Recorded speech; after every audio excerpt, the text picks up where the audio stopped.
Bonjour à tous, Franck Muller de Lyon et nous sommes le 11 septembre. Date mémorable. Je suis dans un cadre totalement différent. Je suis dans les locaux d'une amicale bouddhiste qui nous accueille pour faire une petite conférence qui aura lieu tout à l'heure. En plein cœur de Lyon, le quartier de Perrache, dans le 2e arrondissement. Comment dire, nous avons l'occasion de recevoir 2 organes de presse, donc il y aura une interview qui paraîtra demain dans le Progrès, le journal quotidien régional de Lyon, et puis une interview vidéo qui paraîtra aussi sur un média et je vous la partagerai. Bien, alors quelques petites nouvelles de Lyon légères. Lyon, c'est marrant parce qu'après quelques années de mandat, on vient de nous mettre, on nous met des bacs à fleurs, enfin des bacs en bois de plusieurs mètres contenant des fleurs et des arbres qui vont prendre place dans le cœur de Lyon, la presqu'île. Franchement, ça sent les élections, la récupération des voies écologiques. Le coût de ce caprice de M. Collomb, 500 000 €. Voilà. Alors, c'est franchement 6 mois avant, attendre la fin du mandat pour se bouger et faire un peu n'importe quoi, ça sent vraiment les élections. En plus, ça va prendre des places de stationnement qui seront en moins. Donc, non, c'est franchement bien. Je m'aperçois, j'étais déjà en contact avec un groupe de commerçants qui se plaignaient. Je vous avais lu la lettre de ces commerçants, de cette association qui se plaignait d'avoir à nettoyer, d'être en insécurité permanente, etc., etc. Puis là, on a un deuxième groupe de commerçants qui s'est créé en 2019, un collectif concernant les nuisances. Il faut savoir qu'en plein cœur de Lyon, souvent le week-end, il y a des rodéos, des klaxons, des coups de klaxon, des agressions physiques et verbales, des dégradations. Et ce groupe Facebook de collectif révèle quotidiennement les incivilités en plein cœur de la capitale des Gaules. Aux dernières Sunshock, les habitants assistaient à une rixe, la grande rue principale piétonne, la rue de la République, dans laquelle un passant, ennuyé par une bande, a été roué de coups avant de se faire écraser la tête par un jeune qui lui a sauté dessus à pieds joints. C'est donc. Alors, ils ont obtenu la fermeture à la circulation les nuits de week-end d'une rue, la rue de Barrio, mais bon, ils vont passer à une vitesse supérieure. Une action collective en justesse a été lancée sur une plateforme et qui cible en fin de compte les pouvoirs publics, la ville de Lyon, la préfecture du Rhône. Voilà. Et en cas de rejet des demandes que les riverains formuleront dans un courrier d'avocat à la mairie centrale de Lyon et à la préfecture du Rhône, en cas d'échec de réunion éventuelle, ils vont saisir le tribunal administratif pour engager la responsabilité pour la carence qu'ils font ces organismes de leur pouvoir de police administrative et judiciaire. Voilà. Il y a au moins 100 plaignants et le collectif regroupe plus de 2000 personnes. Donc c'est les riverains de la presqu'île. Ça c'est une chose. Alors oui, à Lyon, je pense à Villeurbanne, il y a le problème des dealers, évidemment, des mauvaises fréquentations. Et ils se réunissaient dans un parking. Et en fin de compte, qu'est-ce qu'on fait ? Comme on n'est pas capable d'assurer la sécurité dans la métropole de Lyon et de sa banlieue, on ferme le parking, ce qui fait que les habitants ne peuvent plus se garer. Ça fait des places en moins pour éviter que les dealers s'approprient cet espace. Enfin bon. Maintenant, je clôt un peu, c'est toujours dans l'actualité lyonnaise. Comment dire ? Vendredi dernier, personne n'en a parlé, c'est insignifiant, c'est un fait divers, comme disait le maire de Villeurbanne, excusez-moi, il y a un peu de bruit ambiant. Plusieurs centaines de personnes ont assisté ce vendredi 6 septembre aux obsèques de Timothy Bonnet, victime de l'attaque de Villeurbanne le samedi 31 août. La petite église de Bonvillard, en Savoie, était bondée et des haut-parleurs ont été installés pour que la cérémonie puisse être suivie depuis l'extérieur. Écoutez bien, il a été agressé à l'arme blanche, mais il n'a pas eu droit au déplacement présidentiel, ni même ministériel, ni même aux honneurs de la République. Et pourtant, il ne sera qu'une victime parmi d'autres de la longue série des déséquilibrés estivaux dont les coups de couteau ont fait tant de ravages et dont les médias ont si peu parlé. Oui, ces fameux merdias qui préfèrent nous abrutir pendant des heures avec la communication gouvernementale, tout en esquivant le fait que chaque semaine, nos concitoyens sont agressés par des soi-disant retardés mentaux issus de pays moyenâgeux. On les accueille, on les soigne, on les nourrit, et comme reconnaissance, ils font couler le sang de nos compatriotes. On dit France, terre d'asile, mais terre d'asile, il faut comprendre deux choses. Effectivement, nous recevons de l'étranger des aliénés à enfermer à l'asile psychiatrique. Deuxièmement, concrètement, nous avons mis au pouvoir des hommes politiques, aliénés et corrompus, qui nous trahissent à tous les niveaux. Français, réveillez-vous. Le plus grand danger qui nous menace, c'est la passivité, votre passivité. Parce que, mettez-vous bien ça dans la tête, réfléchissez si vous étiez vous à l'étranger.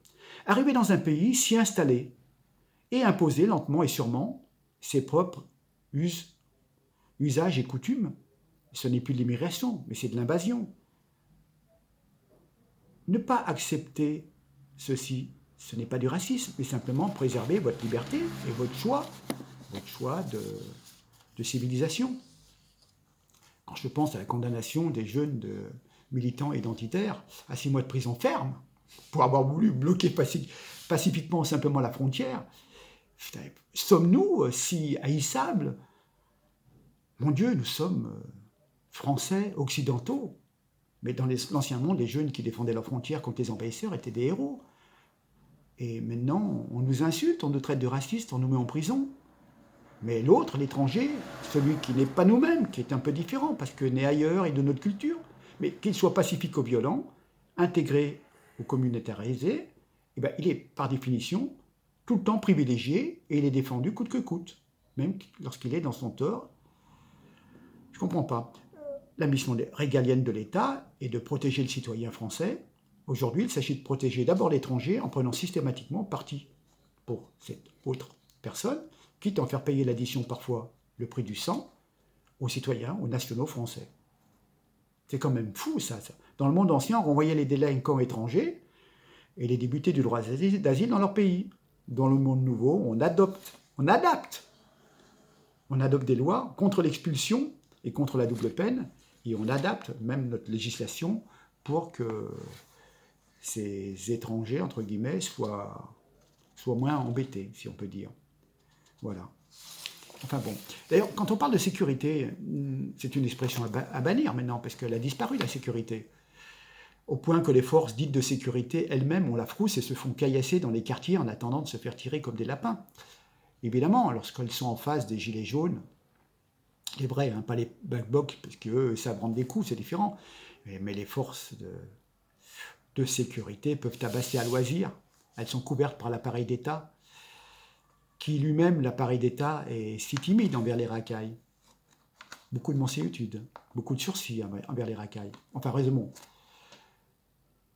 On a un drame urbain d'un pays en voie d'occupation. Quand on vous dit il s'agit d'un réfugié qui se dit d'origine afghane et qui a entendu des voix profaner le nom de Dieu, et ces voix lui ont donné l'ordre de tuer. Attendez. Deuxièmement, c'est un espèce de réfugié en situation devenue régulière puisqu'il est en possession d'une carte de séjour expirant en 2020 et qui aurait été automatiquement renouvelée, voire plus, même s'ils ne sont pas légalement autorisés à séjourner sur le territoire français. On leur délivre ce permis, au bout de 2 ans, 4 ans, et ben on leur donne la nationalité française. Non, on ne peut pas être d'accord. On ne peut pas donner comme ça une nationalité à des gens qui nous détestent. Donc, en fin de compte, vous voyez bien que la politique de l'immigration, elle est également une impasse. Et puis, alors, il faut que l'on se culpabilise. Et puis voilà, c'est ce qu'on appelle le discours officiel, le vent sociétal. On est dans le... On est toujours dans la repentance, mais ça me dégoûte. Il faut savoir quand même que les Afghans décidément, hein, sont estimés, c'est moi qui ai fumé, hein, sont estimés à plus de 5000 sur le territoire français, qui viennent d'un pays quand même où il y a la culture du papo qui est très importante. Et ils se retrouvent parfois dans des filières de drogue. Ils sont également d'habituels consommateurs, car ils ne ressentent pas le besoin de s'assimiler à notre civilisation. D'ailleurs, le suspect, le criminel, était positif aux stupéfiants.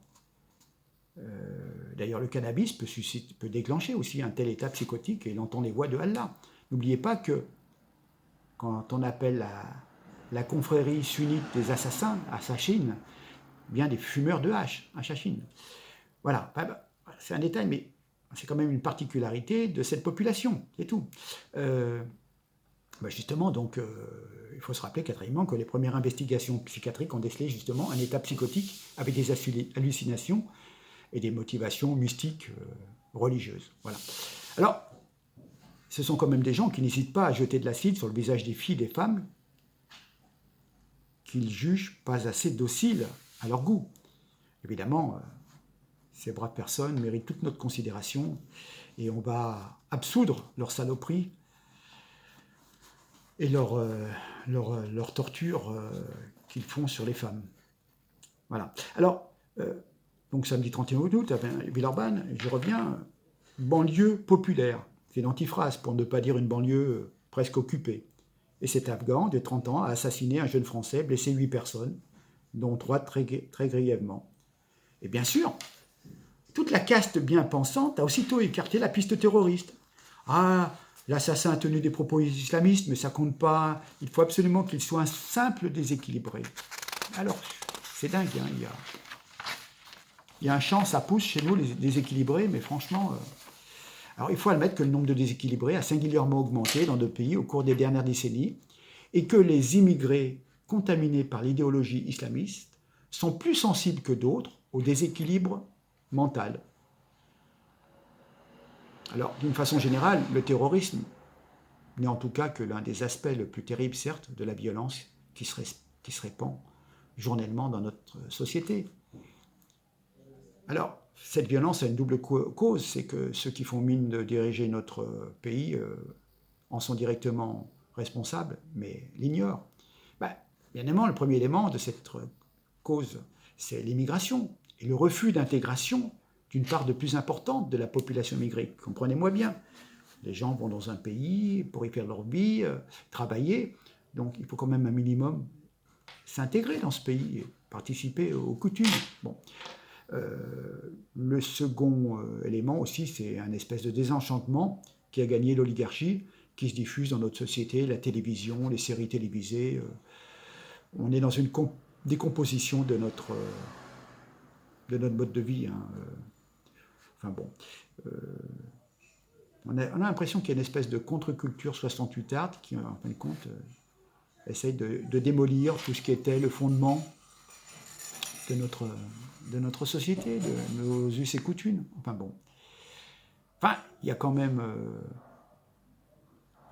cette déliquescence de l'État, et tant qu'il y aura ceci, cette démission, tant qu'on ne fermera pas les frontières pour s'atteler sérieusement à l'intégration des immigrés qui le souhaitent, c'est normal, et à l'expulsion de ceux qui ne le souhaitent pas, tant que nos impôts serviront à financer des télévisions avec des programmes de plus en plus pourris, décadents, voyeuristes, transgressifs, toutes les réformes que l'on pourra faire ne seront que des emplâtres sur des jambes de bois. C'est la culture, les médias, la télévision qui peuvent aussi aider à avoir une certaine rigueur intellectuelle, sans être catholique, pratiquant, ce qu'on appelle un culte bénitier ou je ne sais trop quoi. Mais bon, à un moment, il y a quand même une certaine rigueur. On ne peut pas rester dans la drogue, la boisson et dans le ricanement. Enfin, il est vrai que pour les politiciens que nous subissons, il est plus facile de multiplier les petites phrases et des propositions démagogiques que de restaurer vraiment l'autorité de l'État. Tout est dans le ricanement, on se moque de tout, on se moque de la religion, de toutes les religions, sauf de l'islam, puisque c'est pas bien. Vous voyez, je veux dire, tout ce qui faisait un petit peu les bases de notre société. Alors je dis pas que c'était fantastique, mais on en est toujours à déblatérer, à tout déconsidérer. Et puis ben voilà, et puis du coup, il n'y a plus de piliers. Et tout s'écroule, et puis du coup, on est dans le mondialisme. Voilà. On perd complètement notre identité. Ce qui faisait quand même un ciment entre des gens qui avaient choisi un mode de vie ensemble, qu'ils soient d'origine portugaise, d'origine italienne, d'origine espagnole, d'autres origines. Bon, il y avait un semblant de culture commune, peut-être des cultures aussi judéo-chrétiennes, qui faisaient que c'était peut-être ce qui nous soudait. Voilà. Et donc maintenant, évidemment...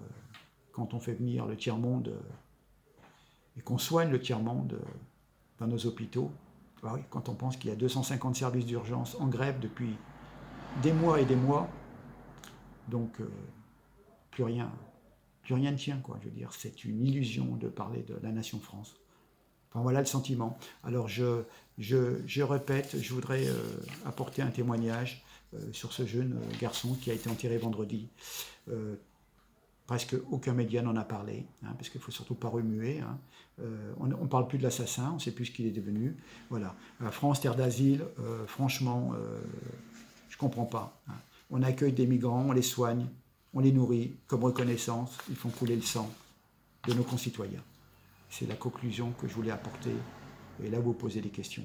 Et ça, je vous parle de ça, de ce qui se passe maintenant. Je ne parle pas des gens qui payent leurs impôts, qui sont en banlieue, qui travaillent, qui sont d'origine souvent du Maghreb ou d'autres, ou d'Afrique noire, et qui vont au travail, et qui, voilà, et qui eux-mêmes sont victimes éventuellement de cette violence. Ça n'arrange rien. Au contraire, ça attise les tensions de communauté, et donc c'est pas bon. Hein. On doit tous regarder devant et pas regarder ce qui s'est passé il y a 50 ans, 70 ans, la guerre d'Algérie, patati patala. On est là devant, on a des défis à relever. Les défis, c'est une certaine intégration, d'accord? Et donc,